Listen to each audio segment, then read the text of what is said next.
Yeah. Let's do it. Is it? Okay. Yeah. Okay. So the topic for today is... Well, look. We love you guys. We do. We love you RVers. We're RVers ourselves. We really do. RVers are great. They're fantastic. Yeah. Very helpful. In time of need, they're there for you. Yeah. But you guys got some bad habits. You guys got some bad habits. Not so much me, but you guys got some bad habits. Chris does have bad habits. We just don't have enough time to talk about them all. You don't. That's funny. Yes, I do have some bad habits. She's right. But you guys have some bad habits, and that's what we're going to talk about in this video. Hey, everyone. I'm Chris. This is Katrina, and welcome to our Everyday Getaway. If this is your first time here, thanks for hanging out with us. Stick around to the end, and then let us know what you think. Let's get going. I like it. What you think. This is All awesome. right. We want to share with you. This is, once again, this is our opinion. Yeah. This is what we believe is some of the worst RVer habits. Yeah, and there are some that we need to discuss. And I'm guilty of some of these as well. So full disclosure, I'm not going to lie to you. Well, I've done this. So we're not above anyone else. We're not doing that. We open this up for discussion. Let us know. Leave a comment down below if you agree with us, disagree, or if you want to add to the list. It's a good conversation. Exactly. Let's start out with number one, and that is planning. Piss poor planning. Planning. It was just a saying, piss poor planning prevents proper, something like that. It is. It's a good saying. Okay. Proper prevention. Well, anyway, so Katrina's looking at me like, don't talk about it. Just go. Let's go. Yeah. All right. So the planning. I am a planner. I thoroughly believe that you need to plan properly. Now, whether that's your route, whether you try to avoid steep inclines, or steep grades on the highway, or whether you're making reservations, I think it's important to plan. And I think a lot of RVers, a lot of you out there don't plan properly. I'm part of a few RV groups. Yeah. And this questions will come up a month away from traveling. Can I find a place to stay? I need a place to stay. Well, you got to plan. Plan accordingly. Yeah. We've talked about this in other videos. And every place is going to be different. There are places that you can plan at, make reservations a year out, 6 months, 11, 30, 60 days. It's all different. But the more that you can plan and be prepared is just going to make your life a little bit easier. It's going to make it, not just your life, but my life. Easier. Jesus. It's going to make our lives easier. So I would say that planning is a bad habit for a lot of RVers. Now, some of you can wing it and you do a great job. You do a fantastic job. But the vast majority of us, we need to plan because we're not really good at winging it. That's true. So another thing would be when you get to your campsite, before you put the leveling jacks down, before you put your slides out, walk around and make sure the electric is working properly, the water is working right, make sure that there's enough space between where you're going to park and where you're going to put your sewer hose. It's going to reach, all those kind of good things. And I am guilty of that. I do that almost every time I'll get to it. I'm just so focused on getting to a site, leveling up. I do all of that, and then I'm like, what if the electric doesn't work? You're so happy you're there. You're just happy to be there. I am, and I'm guilty of that. That's a bad habit. I do it almost every time, and then after the fact, I go, I should have checked all this stuff first. Put your surge protector into the pedestal, check it, make sure it's good to go, because I've heard stories where people have had issues with power and water. So that's another one. It is. That's a good one. Another one is overloading your rig. Yeah. You do not want to overload your rig, whether that means too many things inside or underneath, wherever. You do not want to overload your rig. Yeah, it's the same whether it's inside or outside. Don't take more stuff with you than you need. You don't need a bunch of stuff. You don't need 2 or 3 different grills. You don't need 5 or 6 pairs of flip-flops. You don't need to take a community of chairs with you to have a chair for everyone. You need to make sure... Though it is nice when your friends come over, they have a chair too. Well, it does. It is nice. It makes it easier on you. But you want to make sure your RV is properly loaded. It's not overloaded. So you should get your rig weighed. Okay? And make sure, because it's a safety issue. Oh, it is a big safety issue. Yeah. So don't overload that RV. No. Because the life you save may be mine on the road. Okay. So, all right. Another one. this is really important, is routine maintenance. True. Routine maintenance.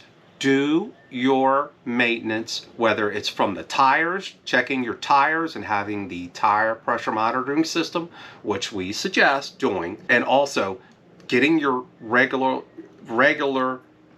oil changes and your filter changes. All your service done. All your service done. Yeah. You know, we do that with the AquaHot system. True. We do that with the oil, the filters, all those things. Do that regular maintenance on your rig, and chances are you'll stay ahead of many of the problems or some of the problems you may encounter as you're, you know, traveling in your RV lifestyle. Do we have another one? We do. Speeding. Speeding. Now, Speeding. what do you think? I think it's a horrible idea. I think you need to go probably no more than 65 miles an hour, I would say. Now, I see this a lot. And usually what I do is Because I'm not allowed to drive. This is true. It's not happening. Sorry. Now, I will usually set up in the right-hand lane. 65. I do 65 and I stay there. Since we've been RVing part-time, going all the way back to 2016, the vast majority of RVers, I don't care if you guys are in a trailer, a fifth wheel, another Class A, the vast majority of you guys are passing us up, rolling down 70, 75 or more. What's up with that? And there's not a big difference in savings time from going 70, 75 to 65. It's a safety issue, especially if you're towing. And we tow a Jeep. So it's just a safety issue. So the amount of speeding that goes on by you guys know you do it. You know you do it because I see it all the time. And I'm going to run a tally. Shame on you. Exactly. Get in that right-hand lane. And another thing, while we're speaking about driving, just a few tips for you. When you're in the right-hand lane and there is a merge lane to your right and it's coming up, if you can get over, let those people merge into your lane, and then you can get back in the right-hand lane. And another thing, stay away from the trucks. And by that I mean, don't hang out to the left or right of a truck, you know, a semi. And if you want, pass it up. If not, stay behind. It's a safety thing because chances are that truck driver, he's sitting there, he's driving that rig and he's looking to his left and he's looking to his right and he's looking for an escape route in case something happens. Okay. So be mindful. Good. Just a PSA for those of you who don't know. Stay away from trucks. Let's talk about the refrigerator. Okay. So you do not want to overpack the refrigerator. And when I say overpack the refrigerator, I'm more talking about like the electric and the gas refrigerators. Right. I'm not talking about the residential and is it 12 volt?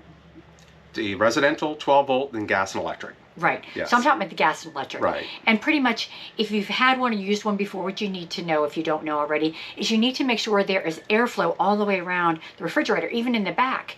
Those items are going to get frozen. You're going to waste more than you save. So what you've packed in there, you know you're going to lose part of it. A good tip that we do is we usually pack more dried products and canned products.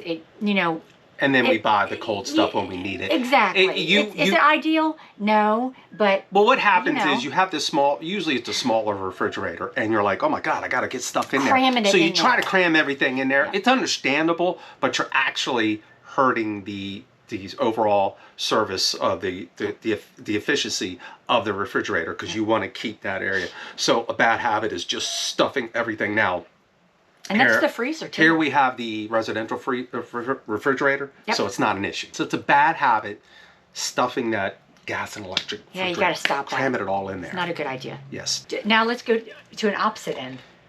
What would that be? Leaving the black tank open? Yes. Do not leave the black tank open. Now look, you don't want to leave the black tank open. You want that moisture, if you will. You want that water or your waste in there, because what happens is when you open up and you leave that black tank open, the buildup will eventually dry out and you'll get a pyramid poop. And we've all heard about the pyramid poop. So it's important to always have some sort of level of water in there so that doesn't happen. Now, I know some of you will leave the gray tank open, and I've seen that's kind of like 50-50. We have a friend who has a cleaning service, and they advised us not to leave the gray tank open as well. I'm not going to get into that debate. That's up to you guys. You do what you want. But whatever you do, don't leave the black tank open. That's a bad habit some of you do. Terrible. And try not to let that happen. Another thing you don't want to leave open when you leave your RV is the awning. Yes. You want to make sure that even if you're going out to like the grocery store for half an hour, yeah, you can watch the weather, but you never know when something's going to just, a wind is going to, go through that campground or whatever real quick. And we've seen too many people lose their awnings or get their awnings messed up. I've done that. Yeah. I'll be sleeping, and in the middle of the night, I'll wake up in a cold sweat going, holy crap, I left the awning out. Now, if I have the sunscreen hooked up, and I know the weather's going to be bad, I'll disconnect everything, put the awning in, and then reconnect the next day. We've also seen things happen with awnings from a lot of rain coming down. So if it's a really bad storm and there's no wind, but it's just raining, a rainstorm, I suggest bringing them in too, because that can ruin your awning. Yeah, just don't, whatever you do, don't leave the awning out if you're leaving. Right. Definitely. And even if you're going away for 15, 20 minutes, just bring it in. It takes a few minutes to just bring it in. Right. And the same with, at night. Sometimes it's just better to play it safe and not take a chance. But I have forgotten many times going to bed and wake up in that cold sweat and go, oops, I got to get up and go run the awning in. Yes. So what would be another one? I think that the roof. The roof. Excuse me. I've seen this a lot where your fellow RVers will wrap up for the day, and yeah, I'm watching out the window. I'm watching you guys because I got nothing better to do. Because he's nosy. So I'm nosy. So I'll watch you wrap up and clean up, and the vast majority of people I've noticed in my experience, I do not get up on the roof and double check the roof. And there have been a few times where I forgot as well, but I'm pretty good at this. That's rare. I am pretty good at it. No matter whether I'm parked under trees or out in the open, I still think it's important for you to get up on that roof, take a quick look around, all right, clean it off as well, and just look for anything that may have happened, maybe something just... A little tear, a little nick. A little tear, and you don't want to be riding down the road and have that thing get worse with the wind. So get up there, check that roof. It only takes a few minutes and could save you a lot of problems, a lot of issues, because I don't know if you want to say the lifeblood or the life force of the RV really does start at the top with the roof and work our way down. That is true. There's a lot of truth to that. Thanks. I appreciate that. I'll never hear her say that to me again, ever. Now you have it recorded, so you can always throw it in my face. Yes. What about before you leave? Anything else you do before you leave? A walk around. Yes. Do a walk around. Try to think, and this is something for truck drivers do, and this is something that they're taught. Truck drivers will do a pre-trip and a post-trip.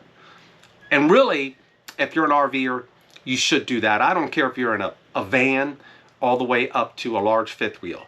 You should do a pre-trip and a post-trip. And you should do a walk around even when you stop to run into Buc-ee's, or if you stop to get some fuel. Even if you want to walk around 2 or 3 times. There have been times when I did a walk around, got back inside, and said, oh my God, did I do a walk around?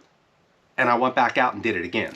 And I think, talking about outside walk around, I think we got to talk about the inside also. We actually one time left the coffee maker on the counter, went around a corner, on the floor, didn't break, we got really lucky. How many times have we left the refrigerator unlocked? I mean, going down the road. So it's important to do the inside too. Yeah, this year, I found 3 water regulators. I found 2 at a Love's truck stop where we spent the night. On the same day. And we did a video on that. I'll put a link above. You guys can check that out. On the same day, the site we packed into, there was a regulator. And then right across from the site we were at, there was another one there. And then maybe later that year, I found one right at a spot next to us at Stone Mountain Campground. Yeah. A water regulator. So do a walk around. I don't care if you do 2, 4, 5. It doesn't hurt. It only takes a few minutes to walk around, check your tires, check everything, check to make sure you didn't leave something behind. Absolutely. Yeah, so those are some pretty bad habits. I'll do another bad habit real quick while we're on the subject. Oh, now he's coming up with some new stuff. We'll do another one here. Okay. But this is really important. Try not to be loud. Try not to be obnoxious. True. And I know that I can be, I love to party. And once I get to partying, I have a good time. Try not to turn up the music loud to, interfere with your neighbors. Well, they're trying to enjoy themselves too. So, and even if you don't think the music is loud, take a second and just walk away from your RV, maybe walk a couple down and walk back, because I don't think sometimes people realize how loud their music is, you know. Yeah, and that's a good point. Walk away and check it out. Yeah, and if you're going to be enjoying yourself, and even if you have the volume down a little bit, when it becomes quiet hours, be respectful for that, because, you know, some people do go to bed early and the slightest noise is going to wake them up. So yeah, just be mindful. It's a bad habit. That's probably one of the things that we've encountered most are the noise. And then sometimes it's you can't help it. You know, I've left it 4 or 5 o'clock in the morning one time too, and I did my best to keep it as quiet as possible. Sometimes that's unavoidable, but you know, and there have been times when I'm guilty of that. I'm hanging out with friends and I get a little loud because I'm Italian, and not only do we talk with our hands, but we talk loud. And we've had a couple people in RVs, shades up, shades down. What are you doing? For this one. Yeah, I am guilty of that. I actually have the people I'm hanging out with go, Chris, can we take it down a little bit? Sorry, I get excited and I'm having a good time, and so I feel bad afterwards for a while. So anyway, for a while. Anyway, I think that's a good one. Are some of the worst RVer habits out there. Are you guys guilty of that? If you are, own up to it. Leave a comment down below.